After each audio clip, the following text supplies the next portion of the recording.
Ruendhita, Azzahra, Sari, Sompokan. Baiq, Risna, Zulfa, Cahyani. Jeffry Tang, Nanda, Ghefira, Azzahra. Atika, Nailil, Uyun. Cell transport is the process of how things move in or out of the cell through the cell membrane. There are two broad categories of cell transport: passive transport and active transport. The first category is passive transport. Passive transport doesn't require energy input because it moves the molecules downhill. For example, from higher to a lower concentration. The second category is active transport. Active transport is a type of cell transport that requires the input of energy in the form of ATP. Ion channels permit the passive transport of ions. These are transmembrane proteins that form pairs of ions to pass through. Most ion channels are specific for a certain type of ion.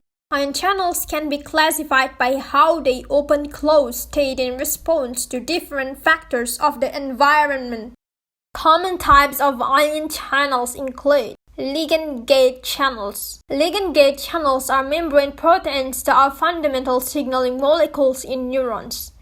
These molecules are localized in the plasmalemma and on intracellular organelles and can be gated by both intracellular and extracellular. Ligand responses in central and peripheral nervous system, and skeletal and smooth muscle, and in the endocrine system. Active transport of ions is carried out by ion transporters or ion pumps. These are transmembrane proteins that pump ions against their concentration gradient using cellular energy such as ATP. Another type of ion transporters, known as secondary transporter, don't use ATP directly. Most notable example is the sodium-potassium pump, which maintains the resting potential in neurons by pumping 2 potassium in and 3 sodium out of the cell.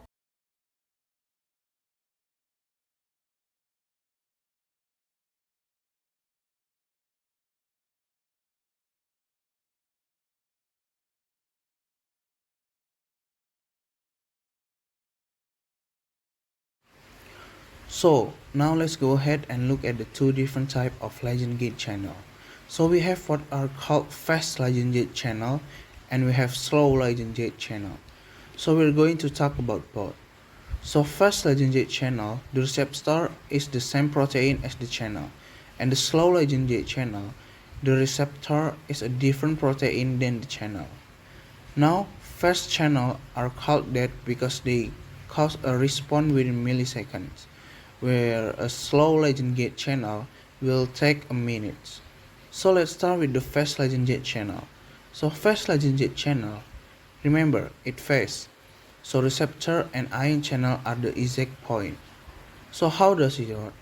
Where we're going to start with your messenger, which is called the ligand binds to the receptor. You could also say the ligand binds to the channel since they're the same protein. So then once that happens and it does not close, it will only open when a ligand binds to it. That's really important. So when the channel opens, then you have ion that can move into or out of the cell. Now some of these channels will exhibit specificity. So perhaps you will only have chloride moving through this channel, or you will have sodium or maybe potassium, or in the same case you will have both sodium and potassium moving through the same channel. So in this example, let's just assume that you have sodium moving into channel. So we have what's called sodium influx.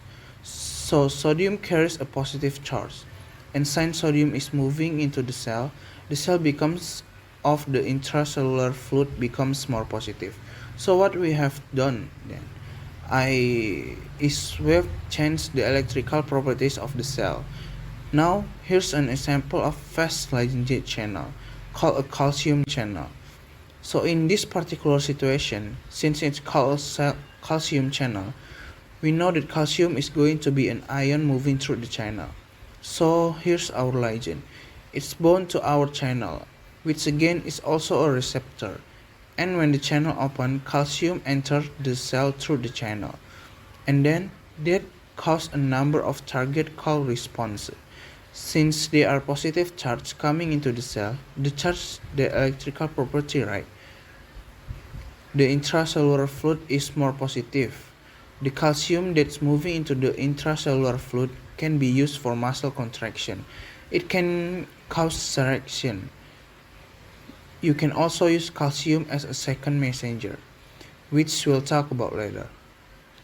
Calcium then can combine to something called calmodulin, which can activate an enzyme called protein kinase. And we might as well go ahead and remind you that protein kinase functions via covalent regulation.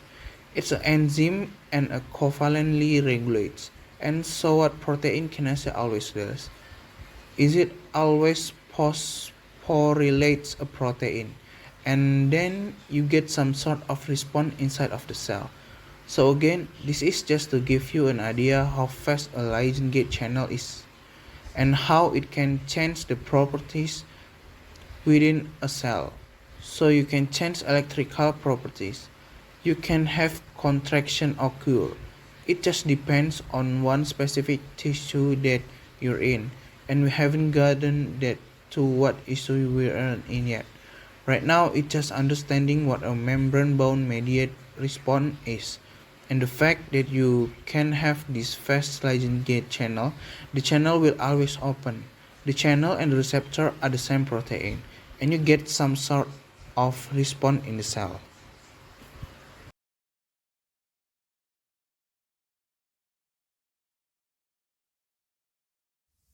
The sodium-potassium pump transports sodium out of the potassium into the cell in repeating cells in the cycle of conformational change. In each cycle, 3 sodium ions exit the cell, while 2 potassium ions enter. This process takes place in the following step. First, to begin, the pump is open to inside of the cell. In this form, the pump like to bind who has a high affinity like sodium ions, and they will take up 3 of them. And then, when the sodium ions bind, they trigger the pump to hydrolyze the ATP. One phosphate group from ATP is attached to the pump, which is then said to be phosphorylated ATP is released as byproduct. Third, phosphorylation makes the pump change shape, reorientating itself, so it is open toward the extracellular space.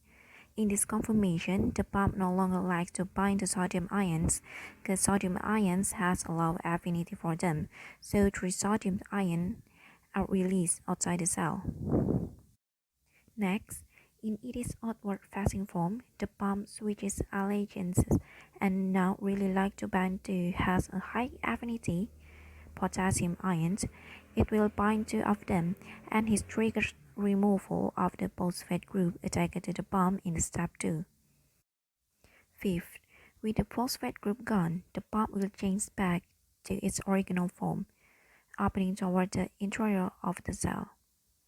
And then, in inward facing shape, the pump loses its interest potassium ion, so the 2 potassium ions will be released into the cytoplasm. The pump is now back to where it was in step 1, and the cycle can begin again. This may seem like a complicated cycle, but it just involves the protein going back and forth between 2 forms. An inward facing form with a high affinity for sodium and an outward facing form with a high affinity for potassium.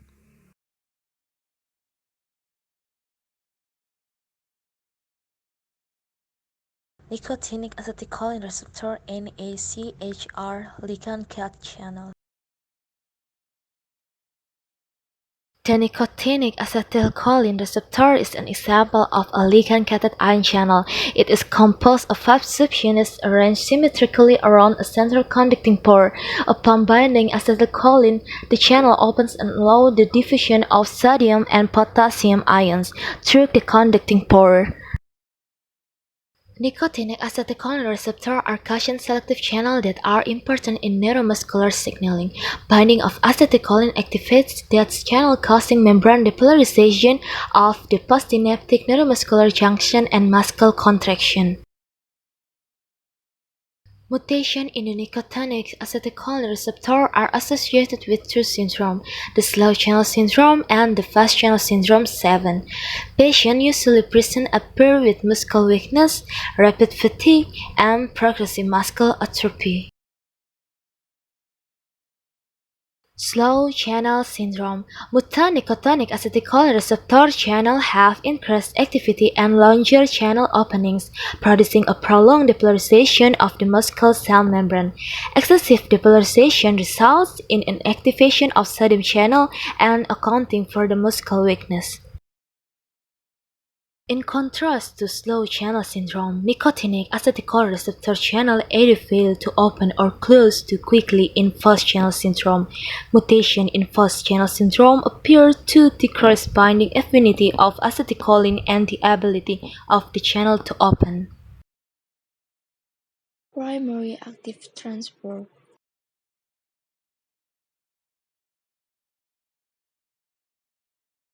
An example of this primary active transport is the transport of K ions into the cell, and keeps the concentration gradients of K ions inside the cell larger than outside the cell. On the other hand, Na ions are kept at a lower concentration inside the cell than outside the cell. This transport mechanism is also often referred to as the sodium-potassium pump cycle.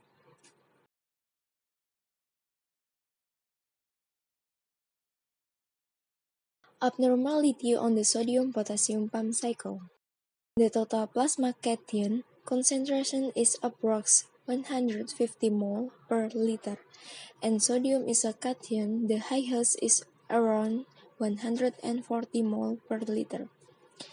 Enzyme Na or key ATPase plays a role in active transport to maintain sodium concentration and potassium.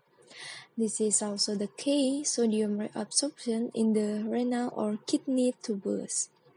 When there is a decrease in arterial pressure, the kidneys retain sodium until the pressure increases.